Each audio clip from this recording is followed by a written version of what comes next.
Tonight, 7 News pressing for an update from President Trump on his next moves for the safety of the district. Thank you for being with us here at 11 o'clock. I'm Josh Chapin. It comes after a 19-year-old Doge employee was attacked this week by a group of teenagers in Northwest. We have chosen to blur this image due to the violent nature of the attack. President Trump threatened to take over the district if crime concerns are not addressed. Our Washington, D.C. reporter Felicia Ashley tells us about what federal actions we've seen so far and what's on the way from the White House. Just a few hours ago, President Donald Trump announced on social media that there will be a press conference at the White House on Monday. He says it will stop violent crime in Washington, D.C. At the start of this week, the White House announced that it's increasing the presence of federal law enforcement at major tourist locations and hotspots. It started Friday morning. It's a push from President Donald Trump. He says D.C., quote, has been plagued by violent crime for far too long.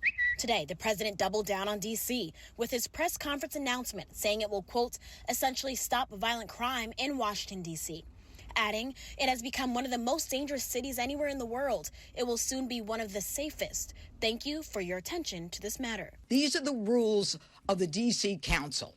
They've got to be changed. We've got to have the ability to let young people know that they're going to be accountable.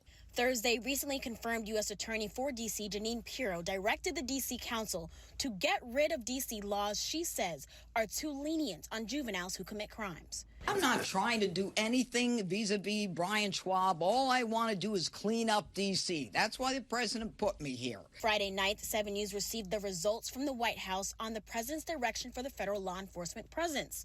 The White House called it a great success after deploying 15 local and federal agencies.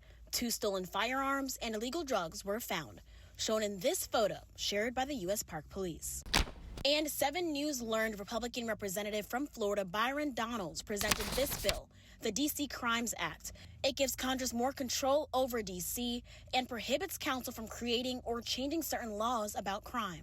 Through the multiple steps to remove power from D.C. as well as the council, D.C. council members have been silent, providing no words or guidance to its residents. This week, we did receive a statement from the mayor's office highlighting the fact that D.C. crime is at a historic low. It acknowledges, though, that some community members may not feel that way. And the mayor's office says that it knows there is more work to be done. For now, reporting from the Washington, D.C. Bureau, Felicia Ashley, 7 News. Felicia, thank you. All week, 7 News has reached out to Mayor Bowser's office, as Felicia mentioned, regarding crime in the district, and the response has been no comment. We understand the mayor will be addressing this for the first time tomorrow morning. We'll let you know and keep you posted on what she says all day, and of course on our website at WJLA.com. We also have to note this. Crime in the district is down across the board. You see the stats there on your screen from the MPD, with total violent crime down 26%. Many attribute the reported crime reduction to youth curfews in effect across the district. Tonight, there are no designated youth curfew zones this weekend, partly because the MPD tell us they believe what they are doing is working. Earliana Golden asking residents if they feel the same. Do you feel a bit safer with these efforts in place? Most definitely, yeah. That was one of our questions to D.C. locals this weekend, now that youth curfew zones have been put up from Navy Yard to the U Street corridor and parts of Northeast in response to a rise of juvenile incidents this summer. I think it's a lot better than what it was. The older stuff that they're doing for the curfews and everything, limiting stuff, is a lot better than what it was. Not having all the kids just lining out, just hanging outside the stores. It's just a lot easier to go around places now, not have to worry or watch out and wondering what they're going to do next.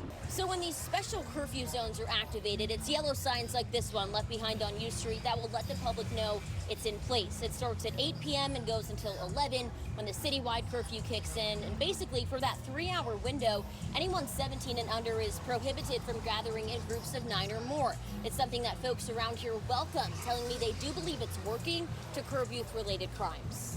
Until they stop being outside, continue to patrol the streets. I'm sorry, I love the curfew. Why not? Why should it be outside at 10 o'clock, 8 o'clock, whatever? Keep them in the house, they're kids. I don't think it's right. I think it's really unfair for the young people in the city. Some others, meantime, don't think the curfew has made a difference and welcome other ideas. Right now, no disrespect to my streets, no disrespect to the DMV. We're not doing our absolute best with providing spaces for any age group to grow healthily and successfully.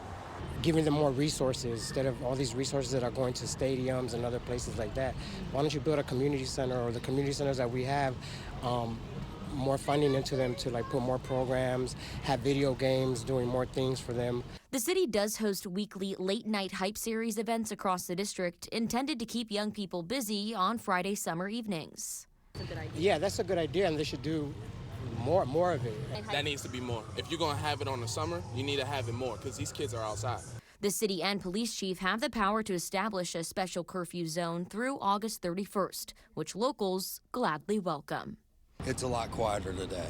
It's peaceful today. It's real relaxing. I mean, we can listen around and it's nice and quiet. In the district, I'm Liana Golden, 7 News. Liana, thank you. Right now, law enforcement officials in D.C. investigating this act of vandalism that happened just last night. You see from the picture, glass from a bus stop has been smashed, the pieces of that glass littering the ground. This stop, located on M Street in Southeast, is in the Navy Yard.